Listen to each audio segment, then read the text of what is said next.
जय श्री कृष्णा। राधे राधे।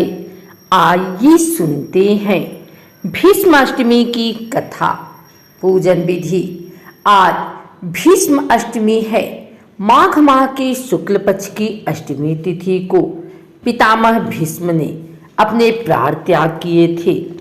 इस वजह से हर साल इस तिथि को भीष्माष्टमी मनाई जाती है। योग्य एवं संस्कारी संतान की प्राप्ति के लिए आज के दिन पूजा पाठ एवं कथा श्रवण करने का विधान है। आज लोग पितामह भीष्म का श्राद्ध कर्म भी करते हैं। महाभारत में कौरवों के पक्ष से लड़ते हुए पितामह भीष्म अर्जुन के बाणों से छलनी हो गए थे और बाणों की सैया पर कुरुक्षेत्र में लेटे रहे। उनको इच्छा मृत्यु का वरदान प्राप्त था। जब उनको बाण लगा तो उस समय सूर्य दक्षिणायन था। इस समय में वे अपने प्राण त्याग नहीं कर सकते थे। मान्यताओं के अनुसार सूर्य के उत्तरायण की स्थिति में जो भी अपने प्राण त्यागता है उसे मोक्ष मिलता है। इस वजह से पितामह भीष्म अपने प्राण त्यागने के लिए उत्तरायण की प्रतीक्षा की।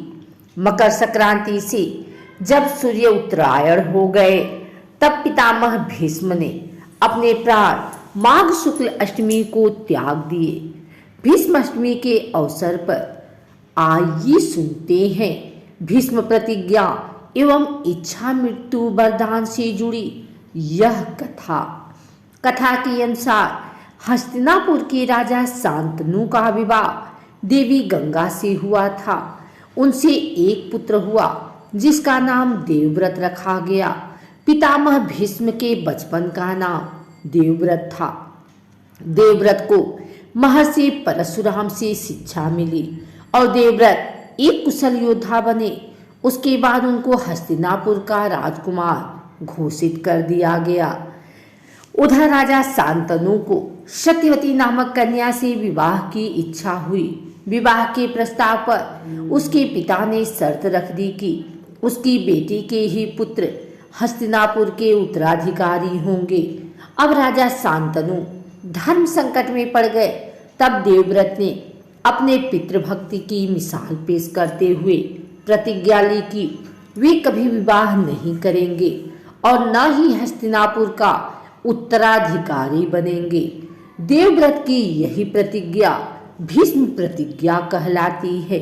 देवव्रत इस प्रतिज्ञा की वजह से भीष्म कहलाए। अपने पुत्र देवव्रत की पितृभक्ति से प्रसन्न होकर पिता शांतनु ने भीष्म को इच्छा मृत्यु का वरदान दिया। इसके बाद राजा शांतनु का सत्यवती से विवाह हुआ।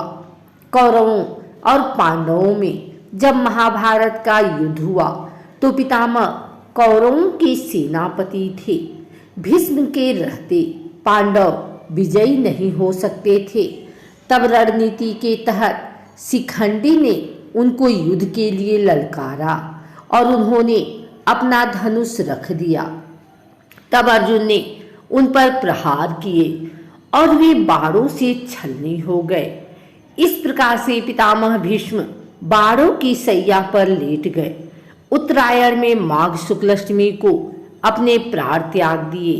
भीष्म अष्टमी के दिन पितामह का श्राद्ध किया जाता है। पितामह भीष्म एक संस्कारी एवं आज्ञाकारी पुत्र थे। इस वजह से लोग भीष्म अष्टमी को पूजा पाठ करते हैं और भीष्म की कथा का श्रवण करते हैं ताकि उनको भी भीष्म की तरह एक संस्कारी एवं पितृभक्त संतान मिले। प्रतिवर्ष भीष्म अष्टमी तिथि माघ शुक्ल पक्ष की अष्टमी को मनाई जाती है। हिंदू धर्म में इसे बेहद ही भाग्यशाली दिन माना जाता है। इस कारण लोग इस दिन भीष्माष्टमी का व्रत रखते हैं।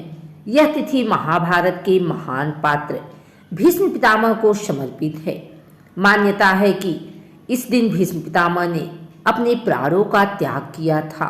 माना जाता है कि भीष्माष्टमी का व्रत जो व्यक्ति करता है उसके सभी पाप दूर हो जाते हैं। साथ ही उन्हें पितृदोष से भी मुक्ति मिलती है। इस दिन भीष्म पितामह का तर्पण जल, कुश और तिल से किया जाता है। इस दिन भीष्म पितामह की पूरी विधि विधान के साथ पूजा करनी चाहिए। आइए जानते हैं कैसे करें भीष्म अष्टमी की पूजा। इस दिन सुबह के समय जल्दी उठ जाएं और नित्य कर्मों से निवृत्त होकर स्नान आदि कर लें।